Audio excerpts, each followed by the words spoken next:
Когда клиент обращается с вопросом, что не горит лампочка, я первым делом задаю вопрос, а розетка работает? Клиент проверяет розетку каким-то другим прибором, зарядка от телефона, например. И часто выясняется такое, что на самом деле дело в розетке.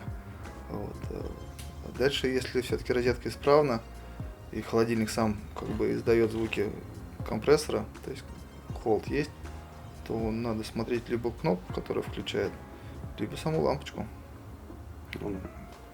Причем саму лампочку может поменять сам клиент, это делается очень легко.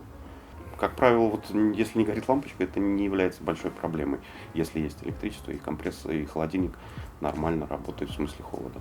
Спасибо за внимание. Если у вас что-то сломалось, звоните в Ленремонт. 344 44 44.